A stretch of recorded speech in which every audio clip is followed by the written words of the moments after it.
अस्सलाम वालेकुम viewers, welcome to Exploring Panda. तो आज का हमारा डिस्कशन का टॉपिक है role of carbon dioxide in photosynthesis. As we know that कि जो कार्बन डाइऑक्साइड है ये फोटोसिंथेटिक रिएक्टेंट है, ठीक है ना। तो हम यहाँ पे अब देखेंगे कि इस फोटोसिंथेटिक रिएक्टेंट का जो काम क्या है जो है फोटोसिंथेसिस के प्रोसेस में, ठीक है ना। तो वो कहता है कि कार्बन डाइऑक्साइड ने रिड्यूस्ड होना होता है in the process of photosynthesis, ठीक है। इसने रिड्यूस्ड होना होता है। किस तरह इसने रिड्यूस्ड होना होता है? इसने इलेक्ट्रॉन्स को एक्सेप्ट करना होता है, हाइड्रोजन को एक्सेप्ट करना होता है NaDH से, ठीक है ना। Carbon dioxide will accept electron as well as hydrogen from NaDH, ठीक है। तो इसने अब हाइड्रोजन और इलेक्ट्रॉन को यहाँ से एक्सेप्ट करके खुद रिड्यूस होना होता है। तो हमें पता है कि कार्बन डाइऑक्साइड जो होती है ना ये इलेक्ट्रॉन हंगरी है। क्यों इसने एक्सेप्ट किया? क्योंकि इसके पास इलेक्ट्रॉन की कमी थी। It is electron Hungary molecule, ठीक है। इसके पास इलेक्ट्रॉन की कमी थी, ठीक है। तो इसके पास अब इलेक्ट्रॉन की कमी है, मतलब इसके पास एनर्जी की कमी है। इट्स लो एनर्जी, ठीक है। It is low energy molecule, electron Hungary molecule. तो लो एनर्जी जो होता है ना, इसने लो एनर्जी का मतलब क्या है कि ये अपनी ऑक्सीडेशन स्टेट में है और ये चाहती है कि ये रिड्यूस्ड स्टेट में आ जाए, ठीक है। It wants to become reduced, ठीक है। ये रिड्यूस्ड होना चाहती है। रिड्यूस्ड किस तरह होते हैं? इलेक्ट्रॉन गेन करके, हाइड्रोजन गेन करके। तो कार्बन डाइऑक्साइड इस NaDH से इलेक्ट्रॉन गेन करेगी as well as hydrogen gain करेगी और क्या हो जाएगी? रिड्यूस्ड हो जाएगी। रिड्यूस्ड होने से पहले ये क्या थी? ये ऑक्सीडाइज थी, ठीक है। और ये जब रिड्यूस्ड होगी तो क्या होगा? ये जो NaDH से ये लेगी इलेक्ट्रॉन और हाइड्रोजन, और लो एनर्जी थी, इसका मतलब it wants to increase its energy, ठीक है। और बना जाती है हाई एनर्जी बना जाती है। तो हाई एनर्जी बनने के लिए ये ATP से एनर्जी लेगी और किसके अंदर कन्वर्ट हो जाएगी? After accepting electron and hydrogen from NaDH and ATP and energy from ATP, carbon dioxide is converted into sugar, ठीक है। तो ये शुगर के अंदर इसको कन्वर्ट कर दिया जाएगा। तो शुगर बनती है इस रिएक्शन के में, ठीक है ना। तो जो रिएक्शन शुगर बनाता है उसको हम कहते हैं कि वो हमारे पास क्या है? डार्क रिएक्शन, ठीक है। डार्क रिएक्शन क्यों कहते हैं? क्योंकि ये लाइट के ऊपर डिपेंड नहीं करता है, ये लाइट की गैर मौजूदगी में भी हो सकता है। मतलब अगर लाइट नहीं प्रेजेंट तो फिर भी ये हो सकता है, ठीक है। तो डार्क रिएक्शन को हम एक अनदर नेम है लाइट इंडिपेंडेंट रिएक्शन, क्लियर, ठीक है। इसीलिए इसको हम डार्क रिएक्शन का नाम देते हैं। तो जो हमारे पास ये लाइट इंडिपेंडेंट रिएक्शन है, ये जो है डार्क रिएक्शन, इसमें शुगर बनती है और इसमें जो ये ATP और NaDH ये दोनों ही किसके प्रोडक्ट्स हैं? ये दोनों प्रोडक्ट हैं, ये कहाँ से आते हैं? ये प्रोड्यूस्ड होते हैं ड्यूरिंग लाइट डिपेंडेंट रिएक्शन, ठीक है, और फोटोसिंथेसिस। तो फोटोसिंथेसिस के अमल में बेसिकली होता क्या है? डिपेंडेंट रिएक्शन, जिसका अनदर नेम है लाइट रिएक्शन, ठीक है। तो फोटो ऑब्वियसली क्या है कि फोटोसिंथेसिस ही बेसिकली लाइट डिपेंडेंट रिएक्शन और लाइट इंडिपेंडेंट रिएक्शन को मिला के एक प्रोसेस है, ठीक है। तो इसके दो प्रोसेस है फोटोसिंथेसिस के, एक लाइट डिपेंडेंट रिएक्शन जिसमें NaDH और ATP बनती है, और एक लाइट इंडिपेंडेंट रिएक्शन जिसमें NaDH और ATP को यूज करके शुगर बनाई जाती है in the presence of carbon dioxide, या फिर कार्बन डाइऑक्साइड को रिड्यूस करके, ठीक है, ठीक है। तो इसका मतलब क्या है कि ये बिल्कुल क्लियर कट बात है कि फोटोसिंथेसिस जो है वो ऑक्सीजन की एब्सेंस में नहीं हो सकती है, ठीक है ना। तो अगर हम बात करें कि जो है वो ट्रिस्टियल प्लांट्स की,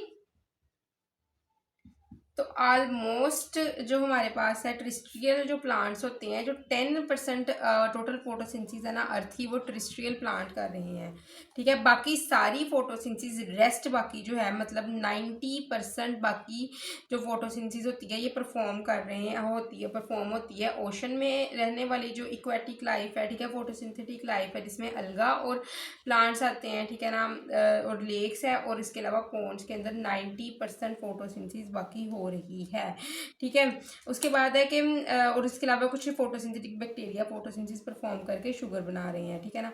उसके बाद वो कहता है कि फोटोसिंथेटिक जो हमारे पास फोटोसिंथेसिस के लिए कार्बन डाइऑक्साइड की कैपेसिटी किस तरह मेंटेन की जा रही है, ठीक है ना। तो अगर हम बात करें कि एयर की, ठीक है ना, अगर हम एयर और वाटर दोनों की बात करते हैं, एक एयर है, दूसरा पॉइंट है वाटर, ठीक है। तो एयर में वो कहता है कि एयर में तकरीबन 0.03 से 0.04% तक कार्बन डाइऑक्साइड प्रेजेंट होती है। तो जो हमारे पास लैंड प्लांट्स होते हैं वो क्या करते हैं, वो इसको यूटिलाइज करते हैं, ठीक है ना। जो ये कार्बन डाइऑक्साइड है 0.03 से 0.04% तक carbon dioxide land plants utilise करते हैं, ठीक है।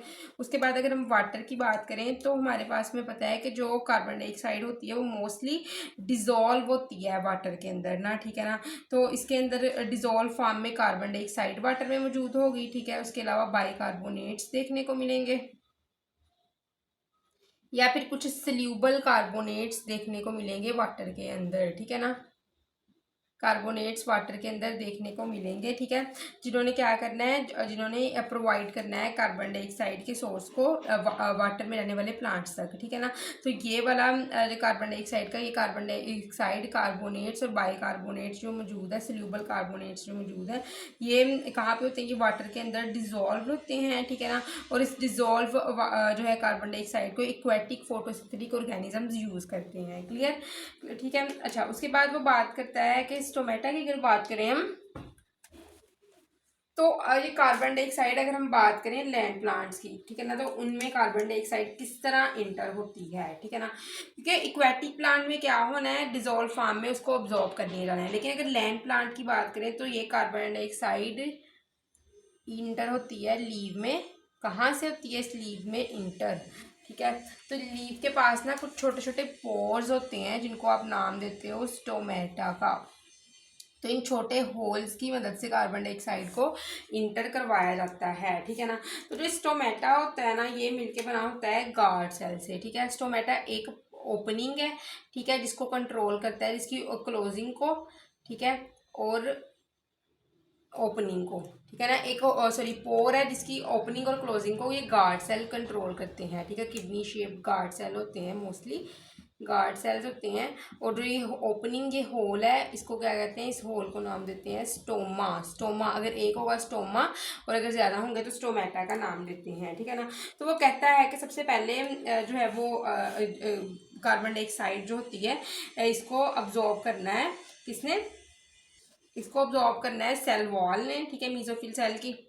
कार्बन डाइऑक्साइड यहाँ से स्टार्ट करते हैं। कार्बन डाइऑक्साइड ने सबसे पहले इस होल से इंटर होना है, और इस होल से इंटर होने के बाद नीचे आना है। तो नीचे मौजूद है मीजोफिल सेल्स। अगर आप लीफ का एक प्रॉपर स्ट्रक्चर देखो, ठीक है ना, तो यहाँ पे मौजूद है मीजोफिल सेल्स, जो पैलिसेड एक अरेंज्ड मीजोफिल सेल्स की लेयर होती है, जिसके पास क्लोरोफिल वगैरह होती है। तो इस अब क्लोरोफिल भी मौजूद है, तो कार्बन डाइऑक्साइड की जरूरत होती है for the synthesis of sugar, ठीक है। क्लोरोफिल की मौजूदगी में तो कार्बन डाइऑक्साइड ने फिर यहाँ से जो है, जो इसकी सेल वॉल है ना मीजोफिल सेल की, इसके साथ क्या करना है, इसके साथ अब्जॉर्ब होके इसने फिर इस मीजोफिल सेल के अंदर इंटर हो जाना है, ठीक है, क्लियर। तो उसके अलावा क्या होता है, वो कहता है कि पहले इस स्टोमा की में से कार्बन डाइऑक्साइड इंटर होगी, फिर मीजोफिल सेल में डिसॉल्व कर ली जाएगी। प्लांट इसको इस तरह ऑब्टेन करता है, ठीक है। तो वो कहता है कि जो अगर हम बात करें कि स्टोमेटा बहुत ज़्यादा, अगर नंबरिंग की बात करें लीव्स के अंदर अगर हम स्टोमेटा की नंबरिंग की बात करें, कितनी नंबरिंग होगी, तो ऑलमोस्ट स्टोमेटा जो लीव्स के अंदर पाए जाते हैं वो 1 to 2% जो है वो लीव की सरफेस को कवर करेंगे, ठीक है ना। लेकिन इससे ये 1 to 2% भी जो सरफेस के ऊपर प्रेजेंट है, इससे भी एफिशिएंटली गैस का एक्सचेंज करवाया जा सकता है, ठीक है ना। Efficiently gas exchange take place for these, ठीक है, क्लियर। अच्छा, उसके बाद वो कहता है कि जो कार्बन डाइऑक्साइड इंटर होती है इसके अंदर, हमारे पास स्टोमेटा के अंदर, तो ये डिपेंड करता है कि गार्ड सेल्स ओपन है या फिर क्लोज है, ठीक है ना। तो ये कार्बन डाइऑक्साइड की जो मूवमेंट इस होल में से, क्योंकि होल ओपन होगा तो कार्बन डाइऑक्साइड मूव कर सकेगी, अगर होल ही क्लोज होगा तो कार्बन डाइऑक्साइड किस तरह मूव कर सकेगी। तो अगर गार्ड सेल जो है वो ओपनिंग करवाएंगे इनकी होल की, तो ही जो है वो कार्बन डाइऑक्साइड को एंट्री मिलेगी। अदरवाइज अगर गार्ड सेल इसको क्लोज रखेंगे होल को, तो कार्बन डाइऑक्साइड को एंट्री नहीं मिल सकेगी। तो इसमें हम देखते हैं कि जब गार्ड सेल्स वाटर अब्जॉर्ब कर लेते हैं, ठीक है ना, तो इसकी ओपनिंग का केस देखते हैं और क्लोजिंग का केस देखते हैं स्टोमेटा की, ठीक है, ओपनिंग और क्लोजिंग दो केस है, ठीक है। तो अगर हम ओपनिंग की बात करें तो गार्ड सेल जब वाटर अब्जॉर्ब कर लेते हैं, गार्ड सेल्स अब्जॉर्ब करते हैं वाटर और क्या हो जाते हैं, और रहते हैं स्वेल। तो स्वेल होने की वजह से ये अब बेंड हो जाते हैं और काफ़ी ज़्यादा फूल जाते हैं, जिसकी वजह से क्या होगा कि ये आपस में फूल के क्या करेंगे, स्टोमा को ओपन करवा देंगे, ओपन स्टोमा, ठीक है। लेकिन दूसरी तरफ अगर क्लोजिंग का केस क्या होता है, जब जो हमारे पास गार्ड सेल्स होंगे ये हो जाएंगे फ्लैसिड, किस तरह होंगे, लूज करेंगे वाटर को। तो ये ओपनिंग और क्लोजिंग का अगर आप देखना चाहते हो ना, तो मैंने पहले ही इसको अपलोड किया हुआ है प्लांट फिजियोलॉजी वाली प्लेलिस्ट में, आप वहाँ पे जाके ये पूरा प्रोसेस देख सकते हो। डिफरेंट थ्योरीज दी जाती हैं, ठीक है ना, गार्ड सेल इंटरकन्वर्जन थ्योरी है, डिफरेंट थ्योरीज है, मैंने सारी वो डिस्क्राइब की हुई, आप वहाँ पे जाके देख सकते हो किस तरह ये वाटर ऑब्टेन करते हैं और लॉस करते हैं। तो ये लॉस कर देंगे वाटर, तो इसका मतलब गार्ड सेल हो जाते हैं फ्लैसिड, और जब ये चिपके हो जाते हैं तो जो ये होल है ये क्या हो जाता है, क्लोज हो जाता है, स्टोमा को क्लोज करवा दिया जाता है, क्लियर, ठीक है। तो उसके अलावा वो कहते हैं कि यूजुअली क्या होता है कि अगर ओपनिंग की बात करें तो ये डे टाइम क्या होते हैं, ओपन होते हैं, ठीक है, स्टोमा। और अगर बात करें क्लोजिंग की तो क्या होता है कि ये नाइट टाइम क्लोज होते हैं, ठीक। लेकिन ये एक परफेक्ट इसका नहीं है डिस्क्रिप्शन, ये कहा जाता है कि जो यूजुअली डे टाइम ओपन है, क्योंकि डे टाइम आपको कार्बन डाइऑक्साइड की ज़रूरत है for the process of photosynthesis, ठीक है, क्योंकि लाइट की मौजूदगी में ये बनना है ग्लूकोज, ठीक है, फोटोसिंथेसिस का अमल परफॉर्म हो रहा है लाइट की मौजूदगी में। लेकिन नाइट टाइम क्या होता है, लाइट ही नहीं मौजूद, तो कार्बन डाइऑक्साइड का क्या करोगे, ठीक, कार्बन डाइऑक्साइड यूज़ ही नहीं होनी है। तो कार्बन डाइऑक्साइड की अगर नहीं नीड तो इसलिए ये क्लोज होता है नाइट टाइम, क्योंकि ये प्रोसेस ही नहीं होता जिसमें कार्बन डाइऑक्साइड यूज होनी है, ठीक है। तो क्या होता है कि जो डेली एक रिदमिक मूवमेंट ओपनिंग और क्लोजिंग होती रहती है स्टोमेटा की, ठीक है ना, इसके अंदर एक इंटरनल क्लॉक होता है, ठीक है ना, guard cells have internal clock, clock जो सेट कर देता है इस ओपनिंग और क्लोजिंग के टाइम को। इवन के अगर वो दिन टाइम भी जो है वो प्लांट को आप अंधेरे में रख दोगे तो फिर भी वो क्या करेगा, वो अंधेरे में भी ओपन हो जाएगा। और रात को अगर आप इसको किसी लाइट में भी रख दोगे तो फिर भी वो क्या करेगा, वो रात को भी क्लोज हो जाएगा। तो ये इंटरनल क्लॉक्स होते हैं गार्ड सेल्स के पास। इंटरनल क्लॉक बेसिकली होता क्या है, ऐसे क्लॉक जो कि फिजिकल एक्टिविटीज को कंट्रोल करते हैं एक रेगुलर इंटरवल में, ठीक है ना, 24 आवर्स या फिर 365 डेज में रेगुलर इंटरवल में उन फिजिकल एक्टिविटीज को परफॉर्म करवाने वाले क्लॉक्स को इंटरनल क्लॉक कहते हैं। मतलब कि ये एक्टिविटी इस टाइम पे होनी है, ठीक है, दिन के इस टाइम पे होनी है, तो प्लांट ने वही एक्टिविटी परफॉर्म करवानी है। इवन कि अगर उसको लाइट में रखा जाए या फिर डार्कनेस में रखा जाए, लेकिन उसने वही एक्टिविटी परफॉर्म करवानी है जो वो रोज करवाता था। मतलब कि इसका इंटरनल क्लॉक सेट कर दिया गया है उस एक्टिविटीज को परफॉर्म करवाने के लिए, ठीक है। तो ये कुछ एक सिंपल सा रोल था कार्बन डाइऑक्साइड का फोटोसिंथेसिस में। तो आई होप सो कि आपको role of carbon dioxide in photosynthesis में समझ लगी होगी। लेकिन अगर किसी भी किस्म कंफ्यूजन में कमेंट सेक्शन पूछ सकते हैं। थैंक यू सो मच, अल्लाह हाफिज़।